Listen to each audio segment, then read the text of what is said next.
दोस्तों आज के इस वीडियो में हम जानेंगे म्यूचुअल फंड से 1 करोड़ रुपए कमाने के लिए हमें कितने पैसे इन्वेस्ट करना होगा और हम कितने टाइम के अंदर म्यूचुअल फंड से 1 करोड़ रुपए कमा सकते हैं। लेकिन उससे पहले हमें जानना होगा म्यूचुअल फंड क्या होता है, हमें म्यूचुअल फंड में ही इन्वेस्ट क्यों करना चाहिए और कितने टाइम के अंदर हम यहाँ से 1 करोड़ रुपए कमा सकते हैं।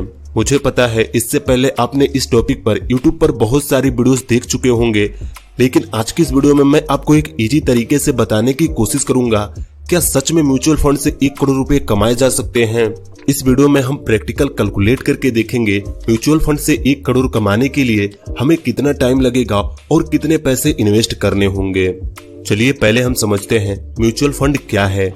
मुझे पता है आप में से बहुत से लोग म्यूचुअल फंड के बारे में जानते होंगे, लेकिन बहुत से नए लोग हैं जिन्हें म्यूचुअल फंड के बारे में पता नहीं है कि म्यूचुअल फंड क्या है और किसे म्यूचुअल फंड कहा जाता है। देखिए एफडी में जब हम इन्वेस्ट करते हैं तो हम वहाँ पर क्या करते हैं, सिंपली हम अपने पैसे को एक बैंक को देते हैं जो हमारे पैसों को अपने काम के लिए यूज करता है और उन पैसों पर हमें साल में कुछ परसेंटों का रिटर्न देता है।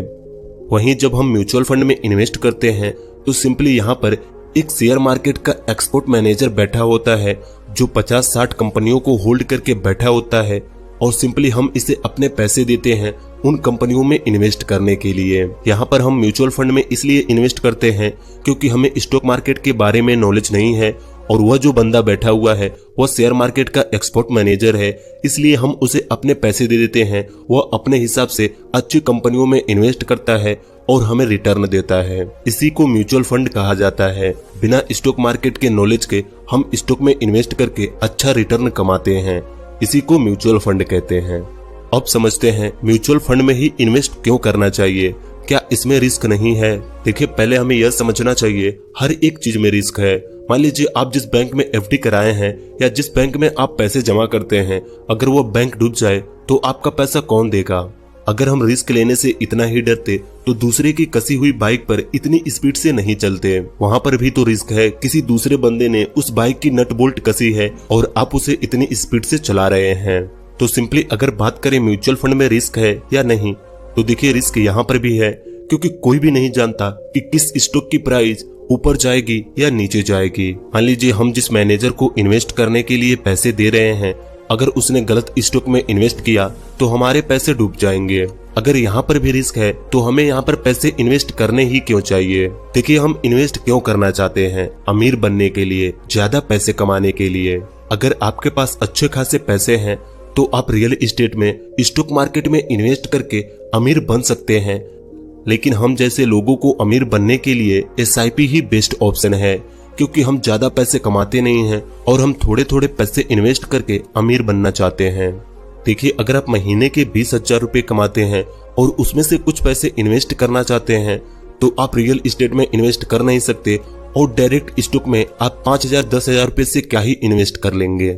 इसीलिए यहाँ पर आता है म्यूचुअल फंड, क्योंकि हम यहाँ पर 1,000 रुपए से इन्वेस्टिंग स्टार्ट कर सकते हैं। और सबसे अच्छी बात यहाँ पर यह है हम 1,000 रुपए देकर 50-60 अलग अलग कंपनियों में इन्वेस्ट कर सकते हैं। अगर आप डायरेक्ट स्टॉक में इन्वेस्ट करेंगे तो ज्यादा से ज्यादा 2-3 स्टॉक में इन्वेस्ट करेंगे, लेकिन वहीं अगर आप एक म्यूचुअल फंड मैनेजर को अपने पैसे देंगे तो वह आपके पैसे को 50-60 कंपनियों में इन्वेस्ट करेगा। अगर उनमें से 4-5 कंपनियां डूब भी गई फिर भी वहां पर आपका पूरा पैसा नहीं डूबेगा। इसीलिए हमें म्यूचुअल फंड में इन्वेस्ट करना चाहिए। यहाँ तक हमने समझा म्यूचुअल फंड क्या है, म्यूचुअल फंड में क्यों इन्वेस्ट करना चाहिए और म्यूचुअल फंड में रिस्क है या नहीं। अब हम समझते हैं 1 करोड़ रुपए कमाने के लिए हमें कितने रुपए इन्वेस्ट करना पड़ेगा और कितना टाइम देना पड़ेगा। देखिए पहले हम सिंपल इन्वेस्टिंग समझते हैं। मान लीजिए आपने कहीं 1 लाख रुपए इन्वेस्ट किए हैं 15% इंटरेस्ट पर। 1 लाख रुपए पर आपको हर साल 15,000 रुपए ब्याज मिलेंगे, तो 1 लाख को 2 लाख बनने में 7 साल लग जाएंगे। फिर आप वो 2 लाख रुपए विड्रॉल करके किसी दूसरे जगह पर रखेंगे जहाँ पर आपको 15% मिलता है, तो यहाँ पर आपको 2 लाख रुपए का हर साल 30,000 रुपए ब्याज मिलेगा। तो 2 लाख को 4 लाख बनने में 6 साल और लगेंगे, मतलब आप 13 साल में 1 लाख से 3 लाख रुपए कमा सकते हैं। लेकिन वहीं अगर आप कंपाउंडिंग को जोड़कर म्यूचुअल फंड में इन्वेस्ट करते हैं, 1 लाख को 4 लाख बनने में कितना टाइम लगेगा।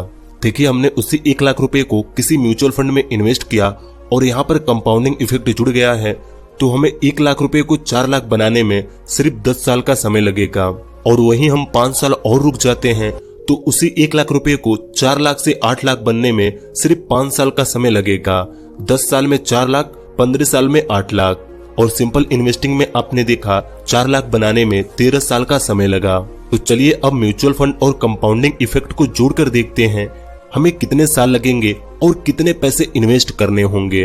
देखिए हमारे पास एक साथ 5 लाख 10 लाख रुपए होंगे नहीं कि हम उसे एक ही बार में इन्वेस्ट कर दें और देखें कि कितने साल में यह पैसे 1 करोड़ बन जाएंगे।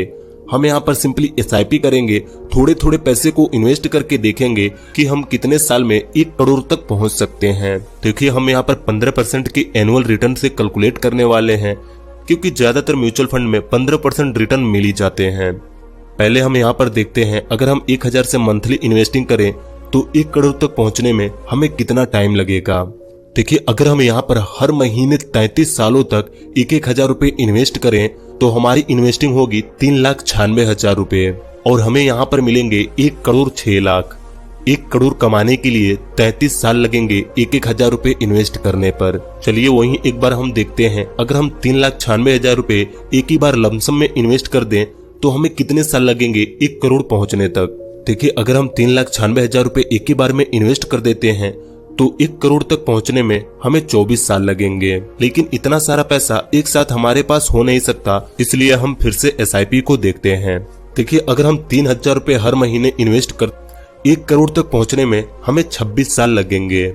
26 सालों में हमारी इन्वेस्टिंग होगी 9,36,000 और हमारा रिटर्न होगा 1 करोड़ 5 लाख। लेकिन हमें यहाँ पर एक चीज और देखनी है, 1 करोड़ बनाने में हमें 26 साल लगे, लेकिन उसी 1 करोड़ को 2 करोड़ बनाने में मान लीजिए हमने 26 सालों तक इन्वेस्ट किया तो हमारे पास 1 करोड़ रुपए हुए। लेकिन अगर हम 4 साल और वहां पर रुक जाएंगे तो वहां पर हमारे पास 2 करोड़ रुपए हो जाएंगे।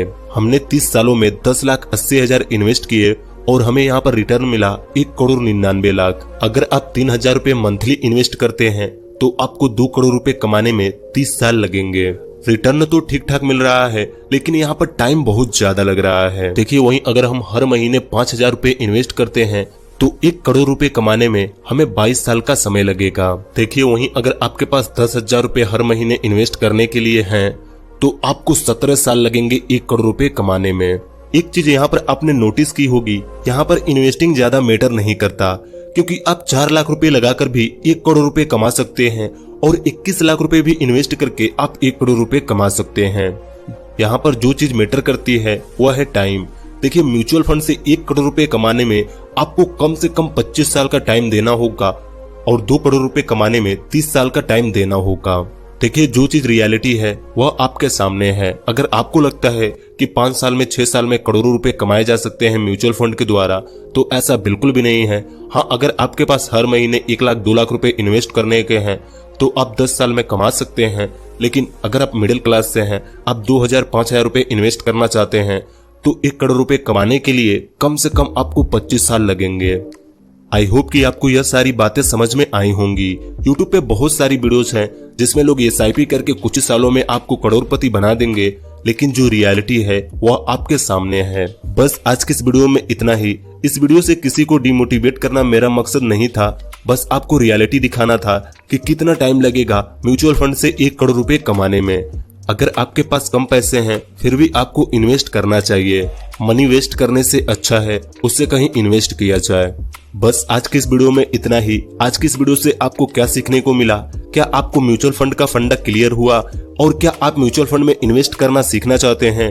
आप हमें कमेंट करके बताइए। अगर वीडियो अच्छी लगी तो इस वीडियो को एक लाइक कर दीजिए और ऐसी ही वीडियोस को देखने के लिए इस चैनल को सब्सक्राइब कर लीजिए।